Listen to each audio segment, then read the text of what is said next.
Hölgy, tessék, hölgy. Oké. Jó. Én nagyon sok szeretettel köszöntök mindenkit, én rövid leszek, szerintem én fogom behozni a 2 percet.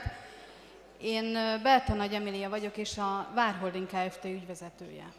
Ez a Várholding Kft.-nek az ügyvezetője, akiről a Bankszövetség a 2011-es évi jelentésében írt. Ugyanis 2011-ben több mint 18 000 levelet küldtem a bankszektornak, arra hivatkozva, hogy valamit nem jól csinálnak. Erre az a válasz jött, hogy a Bankszövetség, illetve a banki szektor, illetve a SZÁF az én tevékenységemet alkuszi tevékenységnek minősített, és 5 millió forint piacfelügyeleti bírsággal sújtott, amire még nincs jogerős bírósági ítélet, mert a kúriánál van. A dr. Misetics Sándor úr, aki az OTP-nek az egyik osztályvezetője, személyesen találkoztam vele, és hosszasan elbeszélgettünk, mire abban állapodtunk meg, hogy az OTP ügyfelei úgy fogják visszafizetni a hitelt, Elnézést, forduljon a kamera felé, hogyha... Úgy fogják visszafizetni a hitelt, ahogy fölvették.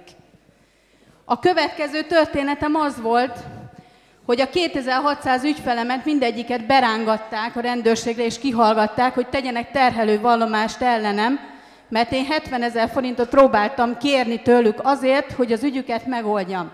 Pedig minden le van írva a polgári törvénykönyvben. Mindent szabályoz a HPT.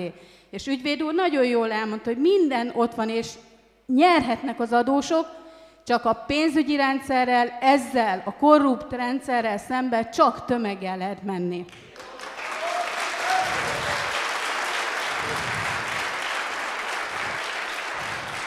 Nagyon fontos még azt tisztázni, hogy itt 3-as felelősség áll fönn. És én ezt nagyon sokszor és nagyon sok helyen elmondtam, hogy nem csak a bankok hibáztak az adósok is, és a mindenkori kormány 2004 és 2010 között. Ugyanis minden rendszer föl volt építve ahhoz, hogy a kockázat elbírálásnál megfelelően adjanak ki hitelt. De képzeljék el, van olyan ügyfelem, akinek 46 hitele van.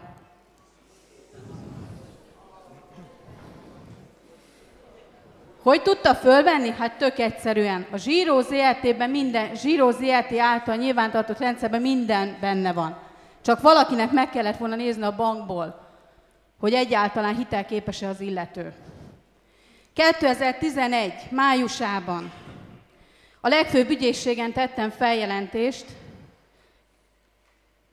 2004 és 2010-es kormánnyal szemben, és még ezt megerősítettem, az első feljelentésem eltűnt 19 megyei ügyészségen.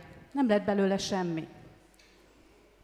Most úgy néz ki a helyzet, hogy azért, mert az adósok élére álltam, és jelenleg is írom a leveleket, és írom a keresetleveleket, és tudunk olyat kérdezni a bíróságtól, amikor a bíró is a fejét fogja.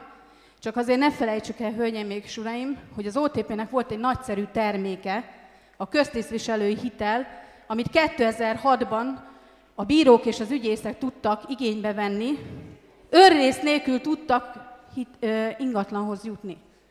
Hát ettől a bíróságtól nem biztos, hogy elvárhatjuk azt, hogy az adósok oldalára fog állni. De a tömegnek van ereje. Én végig fogom csinálni, még akkor is, ha börtönbe akarnak dugni ezért. Mert jelen pillanatban a szolnoki ügyészség fogja hamarosan tárgyalni az ügyemet, és börtönbüntetést kérnek azért, mert az adósok érdekében felléptem. Köszönöm.